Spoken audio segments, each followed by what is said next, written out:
गुरुवे गुरुचन्द्राय रधिकयोस्तदलये कृष्णाय कृष्णभक्ताय तद्भक्ताय नमो नमः। पराशरपुत्रजस्य सुखदेवस्य पिता बद्रीवासो कृष्णद्वैपायनं भजे। কেউ যখন অসাধু গুরুর কাছে কিছু শিক্ষা লাভ করতে যান বা কোনো বিষয়বস্তু লাভ করতে চায়, সেই গুরু তাকে সেই লভ্য বস্তু তাকে প্রেরণ না করে তাকে ঠকায়।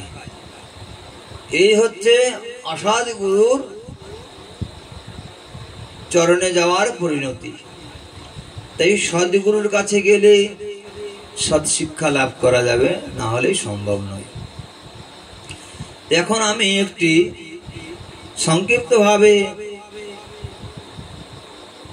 একটি গুরু বা একটা সাধারণ সরল মানুষের কিছু মহিমা কথা আলোচনা করব। একজন গুরু তার শিষ্যকে তিরস্কার করছেন, শোন, তুই ছিলি একটা গাধা, আর এই গাধার থেকে তোকে আমার মানুষ করতে অনেক খড়কুটো পুড়াতে হয়েছে। হ্যাঁ, আর এখন তুই মানুষ হয়ে তুই আমাকে আর মান্য করছিস না, আমার কথা শুনছিস না, এই বলে শিষ্যকে শাসন করছে। ঠিক ওই মুহূর্তে সেই গুরুদেবের আশ্রমের পাশ থেকে একটা লোক যাচ্ছিল। সে ঘরের পিছনে দাঁড়িয়ে এই কথাগুলো শুনলেন। কিছুক্ষণ পরে সেই লোকটা আশ্রমের ভিতরে এসে গুরুদেবকে বললেন যে, গুরুদেব, আমার দুটো গাধা আছে, তা আমি একটাকে শুনলাম আপনি একটা গাধাকে মানুষ করেছেন, তা আমার দুটো গাধা আপনার কাছে দিলে কি তাদের মানুষ করতে পারেন? গুরুদেব বলছে, হ্যাঁ পারবো, কিন্তু খরচা আছে। কি খরচা? ওই দুটো গাধাকে মানুষ করতে গেলে 3000 টাকা খরচ হবে, 3000 টাকা লাগবে। কিন্তু তো ঠিক আছে, আমি 3000 টাকা দিয়ে দুটো গাধাকে আপনার কাছে ছুঁয়ে যাব। সেই লোকটা বাড়িতে গিয়ে 3000 টাকা নিয়ে দুটো গাধা নিয়ে চলে আসছে। গুরুদেব বলছে, যাও, 1 মাস পরে আসবে। লোকটা বাড়িতে চলে গেলেন, সরল মানুষ।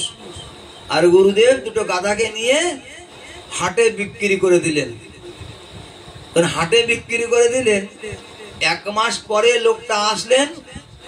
গুরুদেব বললেন, আরে প্রসেসিং চলছে, হ্যাঁ, কাজ তো শুরু হয়েছে, আরো 1 মাস লাগবে, তুমি 1 মাস পরে আসলে হবে। তখন তিনি বাড়ি ফিরে গেলেন। আবার 1 মাস অতিবাহিত হয়ে গেল, আসলেন। গুরুদেব বললেন, কি ব্যাপার?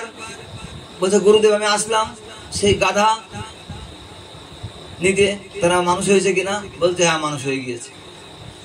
দুটো গাধাই খুব উত্তম মানুষে পরিণত হয়েছে। বলছে, কোথায়? তা আমাকে দিন ফিরিয়ে। বলছে, তারা তো আমার কাছে নেই। বলছে, কোথায়? বলছে, গাধা মানুষ হয়েছে, উত্তম মানুষ হয়ে এখন চাকরি করছে, তারা চাকরিজীবী। কোথায় চাকরি করছে? বলছে, একজন বড় ডাক্তার হয়েছে, MBBS ডাক্তার, আর একজন কলেজের প্রফেসর, শিক্ষক হয়েছে, খুব উন্নত জায়গায়। তখন লোকটা তো মহা খুশি হয়ে গেল। কোথায়?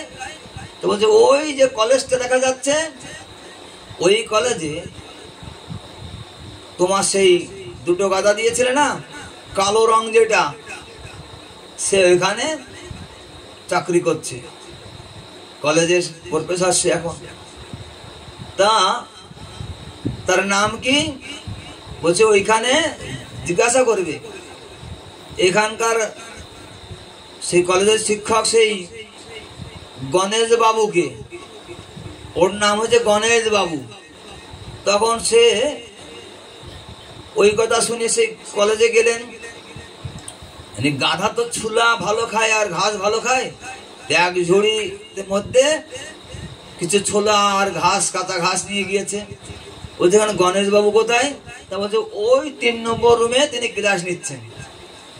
গণেশ বাবুর রুমে গিয়ে বলছে আমি একটু ভিতরে আসি। হ্যাঁ আসুন, কি ব্যাপার?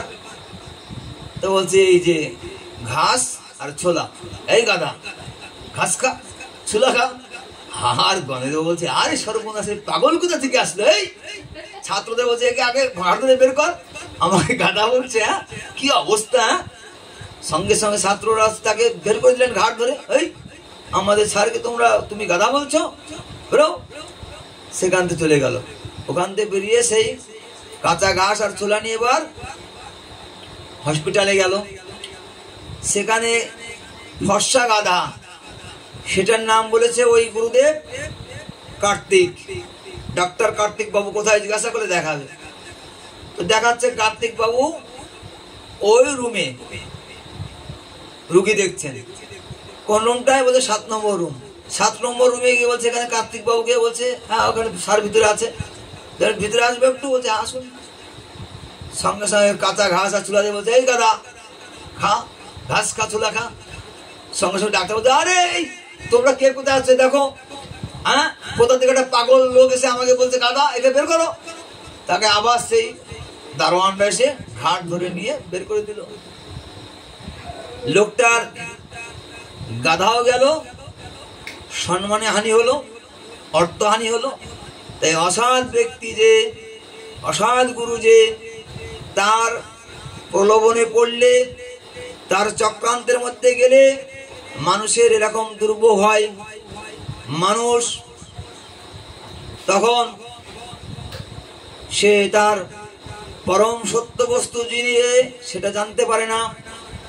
তার কোনো উন্নতি বা কল্যাণ সেই গুরুদেবের দ্বারা হয় না। তাই সদ্গুরুর চরণাশ্রয় করতে হয়, সদ্গুরুর উপদেশ নিতে হয়।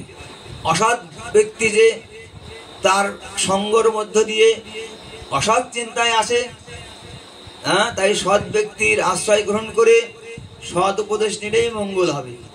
তাই আপনাদের কর্তব্য হচ্ছে একজন ভালো শিক্ষক, সদ্গুরু, তার পরামর্শ নিয়েই জীবন অতিবাহিত করা উচিত। তার দ্বারাই জগতে মঙ্গল হয় বা নিজেরও মঙ্গল হবে। কিন্তু কেউ যখন কোনো ধূর্তবাদ, কোনো বাটপার, কোনো চিটিংবাদ এরকম সাধুর খপ্পরে, এরকম গুরুর খপ্পরে পড়েন, তার আর্থিক টাকা পয়সা ধন দৌলত ধ্বংস, তার সময় ধ্বংস, তার কোনো কল্যাণ কিছু আর হয় না। তাই সকলেই সৎ সাধুসঙ্গ করবেন, সৎ গুরুর কাছ থেকে দীক্ষা মন্ত্র নেবেন, তাদের উপদেশ পালন করবেন।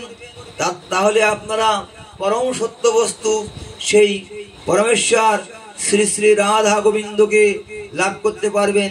তাছাড়া ভগবান রাধা গোবিন্দকে লাভ করার আর কোনো উপায় নাই। সদ্গুরুর চরণাশ্রয়ের দ্বারাই কেবল গোবিন্দ ভজন হয়। গোবিন্দকে লাভ করতে গেলে একজন বিশেষ বৈষ্ণব সদ্গুরুর চরণাশ্রয় গ্রহণ করতে হয়। বৈষ্ণব সদ্গুরু ছাড়া এই জগতে গোবিন্দকে আর কেউ দিতে পারে না। তাই সকলেই সদ্গুরু, সৎ সাধু, সৎ সজ্জন ব্যক্তির সঙ্গ করবেন। রাধে রাধে। আমাদের ভাগবতের কথা যদি আপনাদের মনোপুত হয়, ভালো লাগে, চ্যানেলটি সাবস্ক্রাইব করবেন এবং বিভিন্নভাবে শেয়ার করে দিয়ে সকলকে এই ভাগবতের কথা শোনার সুযোগ করে দেবেন। রাধে রাধে। রাধে শ্যাম। হরে কৃষ্ণ।